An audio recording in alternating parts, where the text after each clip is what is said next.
All right, so you have your Kyle Rittenhouse. He's a 17-year-old man that traveled he was traveling from Antioch, Illinois. He traveled to the Wisconsin area, Kenosha, due to the riots. But his primary focus was to protect a certain building and different infrastructures over there on the particular riots from protesters. So now he got into a situation. So let's back up. So first, the gentleman, he had a AR-15 at the age of 17 years old, and you have to be 18 years of age to carry that weapon, semi-automatic rifle. And he didn't have a gun license or anything like that. So, but when I look into the footage, he was standing there. He was being interviewed and by the police officers. A little bit of interrogation there and there. Just want to understand, see where he was there and what he was doing. Looked kind of jittery, but I don't know, due to nervousness or excitement.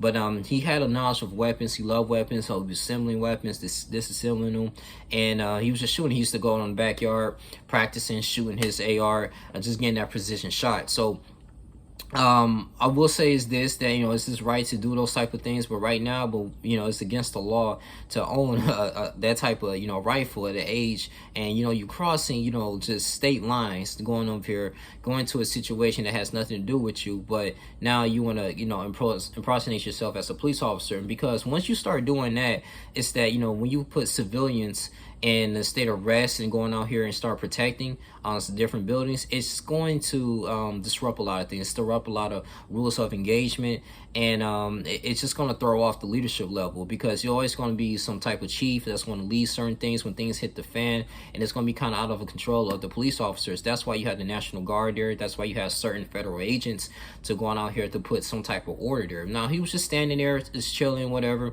As you go move further, looking more into the article and do some research, is that it was one gunman. He was shooting in the air, and as he was supposed, he was shooting there. It got his attention, got everyone's attention. You want to know, okay, what the hell was going on? Now, as you can see, it was like a mass light there, and it was a muzzle there, and so he was on alert. He had his gun on his way, hand on his weapon and stuff, looking around, just protecting things. And it was one gunman that was lounging at him, and so as they was lunging at him, he decided, what he's supposed to do. He protected himself and shot. He started shooting and then shot the guy, killed him in the, shot him in the head.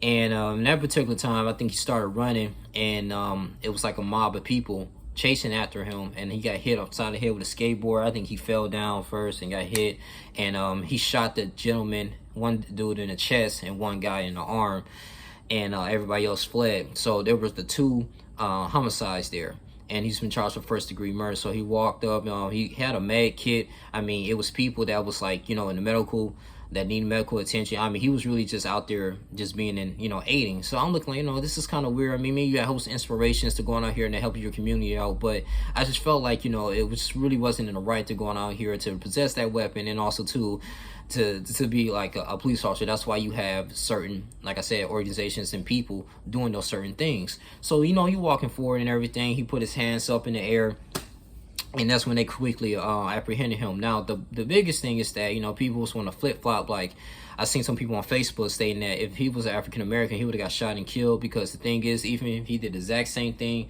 hands up, they probably would have shot him.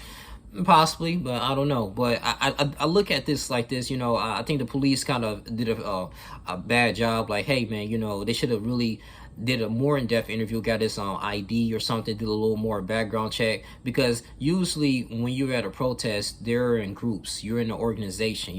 Not too many people go by themselves like that, especially with an automatic weapon. I mean, you there with a weapon, like, okay, what the hell is going on? So I would have interviewed, I would have questioned him, like, hey, what are you doing here? What's going on? Where are you from? Let me get your, and I'm like, hey, you need to go home. And why do you possess this weapon at the under age of 18? That's against the law. So, so it's a lot of those things that I feel like the police officers failed, and they let that slide, and it kind of, escalated to a huge, situation here. But now, just you got two homicides on this belt, man. I don't know if he's gonna be charged. He shouldn't be charged with first-degree murder, because it wasn't premeditated. He just came in there just, impersonated as a police officer, like, hey, this is what I'm gonna do. I drove 30 minutes out here. I'm protecting this building. Okay, but just doing that, it's just like you inviting and asking for something to happen so you can justify what you're doing. And it's kind of sad in a way, man. I mean, now if you do some little more, critical thinking here too, they was just stating that, like, it was just, the individuals that he shot, they were kind of thugs anyway. They always do a huge background check, but it was still people that lost their lives because of this. And this is kind of like, distort a lot of things that goes on for the Black Lives Matter. I mean, this is supposed to be an issue of a black man that got brutalized by the cops. I mean, he's fighting for his life, paralyzed from the waist down. And we talking about, like, okay, we got other races of people coming in and speaking on our behalves, but they're the ones terrorizing and destroying the buildings here. So now it just kind of overtakes, like, our huge mission, our original purpose of us trying to make sure these cops be accountable for what the hell they're doing. And then therefore it's going to become a vicious cycle. So every time a black man gets killed or gets shot, you're gonna Black Lives Matter movement, all these people that's really not even from the communities, they going out here doing their own thing, setting up their own ROEs and stuff like that, man. And when things shit hits the fan, it's just like, hey, well, now we gotta focus on this. Like, our truly focus is really about containing these damn rioters and these protesters, not really mainly about the black men or the issue that cops are just definitely getting away with, killing and brutalizing and utilizing excessive force or low-level offenses of African American males. And this is why people have been kind of hesitant about the Black Lives Matter. But I mean, it got my support 50-50, but it's just really it's organized, and maybe it has to be another separate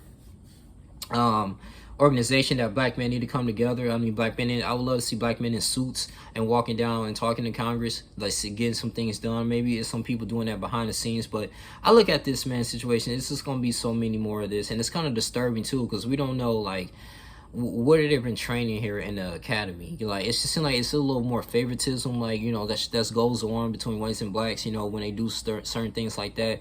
And I'm not saying Kyle Ehrman, I don't believe he should get the death sentence, because it's nothing that he didn't come there being bloodthirsty, but he did came there like, hey, I'm about to action if you go out here and destroy this infrastructure. Now, say if individuals, when they came up here and just just want to run up to him and try to beat him up, he's going to utilize his weapons, like, hey, I was protecting myself. But when you a young man like that, you putting yourself in harm's way, and illegally obtaining a weapon like that, it's just like no go. So that's pretty much what he's going to be charged for. But I'm pretty sure he's probably going to do like 5-10 years, maybe not even 10 years, probably 5 years or so, a few years, and be on probation or maybe house arrest. But this is the system that we're up under, man. It's supposed to be the justice for Jacob Blake, but I heard on the GoFundMe page that are paying his medical expenses, had amassing $1.4 million, which is really good. But that's all we have to say, man. You guys continue to like, comment, subscribe, and share this video. That's my whole opinion about the Kyle Rittenhouse. I don't know why I said Lemire, but the Kyle Rittenhouse situation here. Yeah. And just, he just invited himself into a messed up situation. And I believe he should be charged for second-degree murder, not first-degree. But, yeah, that's my opinion and thoughts on it. You guys continue to like, comment, share, subscribe to this video. Love you guys. I'm out. Deuces.